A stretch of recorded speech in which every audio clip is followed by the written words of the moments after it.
Welcome to the Weekly Square with me, Nat. This is your show where we bring to you some of the top headlines from the African continent. We keep up with what's happening in the great continent of Africa so that you don't have to. The date of today's recording is the 31st of March, so let's get into it. So firstly, turning to Zimbabwe and Southern Africa. The news channel Al Jazeera is putting out its investigative documentary where it looks at gold smuggling by individuals affiliated with the Zimbabwean government and some officials and the ruling party. And this has triggered outrage in the country and with people online. The 4-part documentary titled The Gold Mafia was filmed by Al Jazeera's investigative unit, I-Unit, based on dozens of undercover operations spanning 3 continents and thousands of documents. It exposed how huge amounts of gold are smuggled every month from Zimbabwe, which is Africa's 6th largest gold producers, to Dubai in the United Arab Emirates, aiding money laundering through an intricate web of shell companies, fake invoices, and paid officials. So far, we've had 2 episodes drop, which have revealed a great lot. So just to start off with, here's a clip from a recent episode. No, Africa. As long as you grease the wheels in Africa, you grease the wheels. There's no issue. There can't be no issue. And this protection is number one. Now, the greasing of the wheels, we are going to figure that out ourselves, using this team to make sure that everybody's taken care of, everybody's happy, and things move without questions being asked. There is no way. It can never happen. How can questions be asked when these people are happy? It can't be. Because the banks and police, banks, customs. This is the executive. Immigration. people who are not happy are the people who are not. But this is the executive. This is the executive power. Remember when you first called me and Yes. told me, and I said, Ricky, you need to understand, our money cannot. I you don't even need to say anything else. Miss Sin is posing as Mr. Stanley's financial advisor. Listen, work with me on everything. You are a point man. You're the point man. What I'm going to do is make sure that through these people, that this person knows everything. They're bringing in this amount, they're investing in this, they're doing this, and oh, very good, very good. Okay, no problem. Meaning that probably when you arrive at the airport on that private jet, you'll have a motorcade to take you to where you need to go. It becomes legal. More than legal, it becomes protected on the highest level, so that you are arriving as investors, not people trying to sneak things through the border. As soon as you arrive in that country, you're now treated as executives. Well, that's what we're looking for. Presidential executive. And it's a system that's secured, So our money by goes in. this system. Yeah. It's the easy part. The things that you need facilitating can be facilitated 100%. Listen, everything will be done with this person's knowledge. Number one. Of course. There is one demand. Everybody's got to be benefited. The diplomatic mafia has already offered Mr. Stanley a laundry service. This is Henrietta's project as the president of the Zimbabwe Miners Federation. Henrietta Rushware plays a central role in the money laundering plan. She's related to the president. In episode 1 of The Gold Mafia, Rushware explained her scheme to Ricky's principal, Ambassador Angel.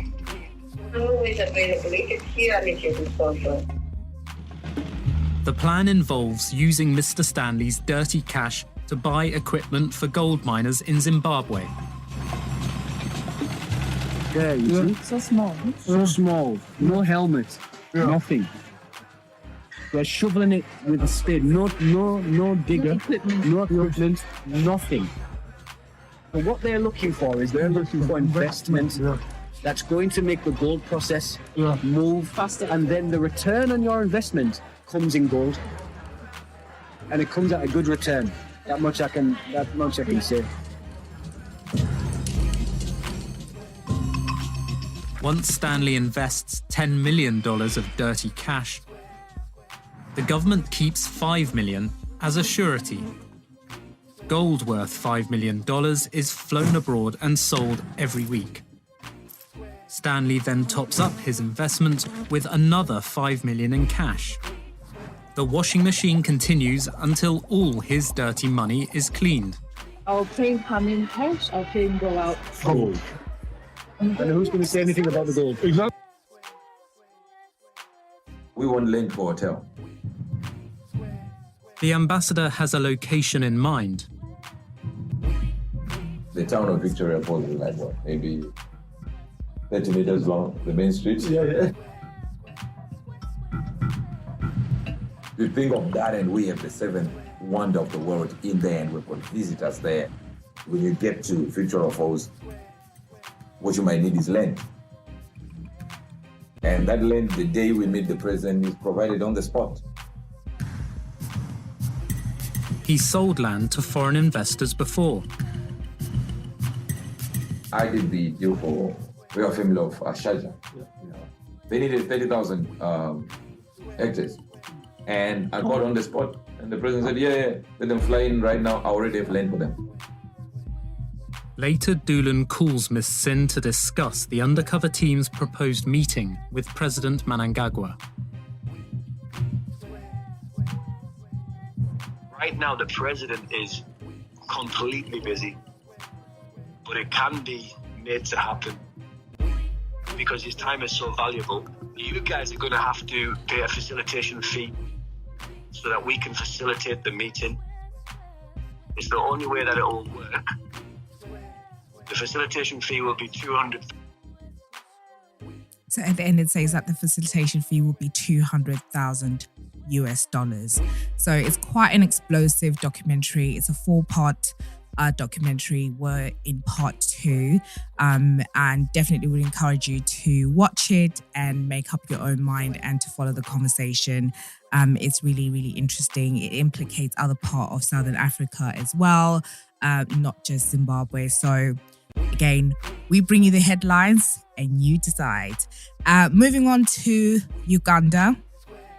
So in the past few weeks, Uganda's parliament has passed the anti-homosexuality bill. Should President Museveni approve of the bill, it will be signed into law. The president has made many anti-LGBT remarks in the past, so unfortunately it is looking likely that the bill will be passed. So what do we know? According to Human Rights Watch, on March 9, 2023, Asuman Basalira, a member of parliament, introduced the 2023 anti-homosexuality bill in parliament. The bill is a revised and more egregious version of the 24 Anti-Homosexuality Act, which reinforced existing prison sentences for same-sex conduct and outlawed the promotion of homosexuality. But it was struck down by a court on procedural grounds. So in this new bill, people found guilty of the offence of homosexuality may be imprisoned for up to 10 years. Uganda's penal code already punishes what they describe as carnal knowledge against the order of nature, which is interpreted to mean homosexual relations, with a punishment of life in prison. Although the provision is a colonial remnant, it is rarely enforced. In introducing this bill, what the MP said is its purpose was to look at this colonial law and have it in tandem with the current situation. The introduction of the anti-homosexuality bill follows months of hostile rhetoric against sexual and gender minorities by public figures in Uganda, as well as the government crackdowns on LGBT rights groups and other human rights groups, government critics and civil society. We'll just head over to a report by CNN's Larry McDowell.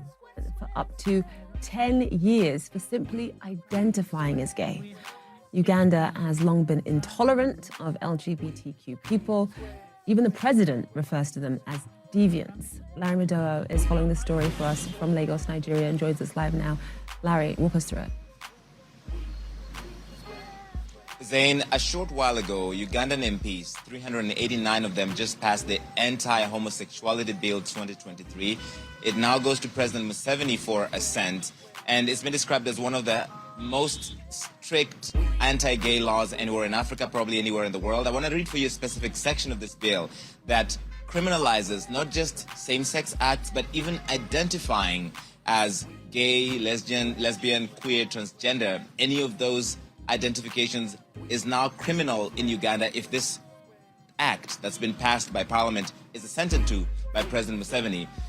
Even the name itself is a dead giveaway, the Anti-Homosexuality Bill 2023. And in a long session in the Ugandan Parliament, there was very rowdy debate, sometimes homophobic, sometimes ignorant, oftentimes using very dangerous rhetoric against people who identify as LGBT in the country. And it's unlikely that President Museveni wants assent to it because he's called homosexual people in the country deviants. Listen. Yeah, so that's the report from CNN's Larry Madowo, and we'll keep up with this particular news piece as time goes on. Obviously, there's concern about people that have already come out and been public about, who they are and their sexuality and what that means going forward. And then over to Malawi. Some weeks ago, Malawi was struck by Cyclone Freddy, one of the longest and most powerful cyclones in recorded history. It traveled 8,000 kilometers from Australia before getting stuck in the Mozambique Channel, gathering energy and repeatedly assaulting the countries around it. Already facing a cholera outbreak, this is the third storm to hit Malawi in a year. According to a report by Josephine Chinele and Golden Matongo in Malawi for the Continent publication, the storm dumped the equivalent of 6 months of rain in just 6 days. The head of the disaster management unit, Charles Kalemba, told reporters on Wednesday that chances of finding missing persons alive were slim after 17 days of searching.